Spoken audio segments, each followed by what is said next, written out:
દાહોદના સંજેલીમાં આવેલા મિની રણુજા ધામમાં લારી મૂકવાના મુદ્દે શરૂ થયેલો વિવાદ હવે નવો વળાંક લઈ રહ્યો છે.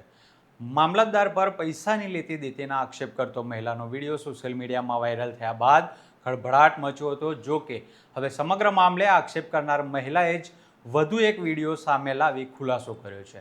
મહિલાના નવા નિવેદન બાદ અગાઉના આક્ષેપોની હકીકતને લઈ અનેક સવાલો ઊભા થયા છે.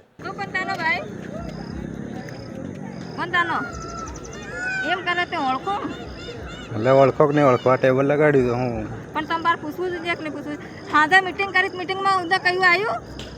પેલા મામલતદારને પૈસા દકડવાના હતા, તમે આવ્યા કયું? ટેબલ હતા તમે ખાટલા નાટલા માંડીને બેસી જાઓ, પણ મીટિંગ મંદિરે રાખી હતી. મીટિંગમાં તમે આવ્યા કયું? ધંધો કરવાનો તો હમ કીજો, પણ મીટિંગમાં તો કયું નહીં આવ્યું ને.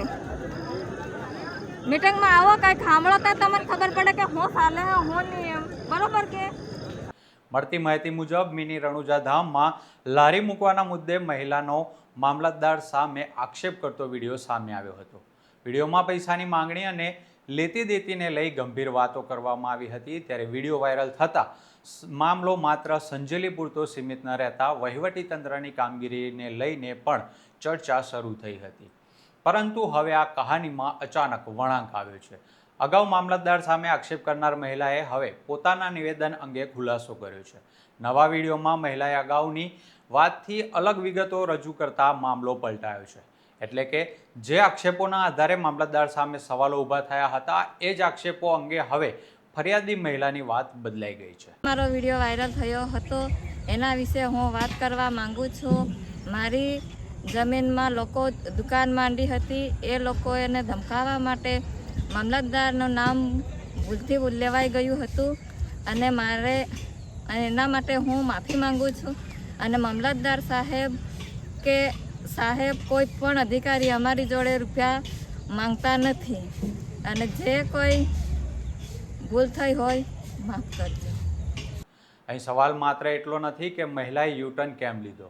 સવાલ એ પણ છે કે પ્રથમ વિડીયો કયા સંજોગોમાં બનાવવામાં આવ્યો હતો, તેમાં કરવામાં આવેલા આક્ષેપો પાછળ કોઈ ચોક્કસ ઘટના હતી કે પછી કોઈ ગેરસમજના કારણે વાત આગળ વધી અને હવે મહિલાએ પોતાનું નિવેદન બદલવાનું કારણ શું છે. બીજી તરફ મામલતદાર સામે પૈસાની લેતી દેતી જેવા ગંભીર આક્ષેપો થયા હોવાથી સમગ્ર મામલે નિષ્પક્ષ તપાસ જરૂરી બની છે. જો પ્રથમ આક્ષેપો ખોટા હોય તો તે અંગેની હકીકત પણ સામે આવવી જોઈએ, અને જો આક્ષેપોમાં કોઈ તથ્ય હોય તો તેના પુરાવા સાથે જવાબદારી નક્કી થવી જોઈએ.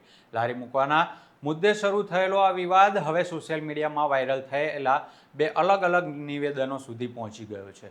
એક તરફ અગાઉનો આક્ષેપ કરતો વિડીયો અને બીજી તરફ હવે મહિલાનો ખુલાસો. બંને વચ્ચેની હકીકત તપાસમાં સ્પષ્ટ થવાની બાકી છે. હાલ સમગ્ર મામલે સૌથી મોટો સવાલ એ છે કે મિની રણુજા ધામમાં લારી મૂકવાના મુદ્દે ખરેખર શું બન્યું હતું.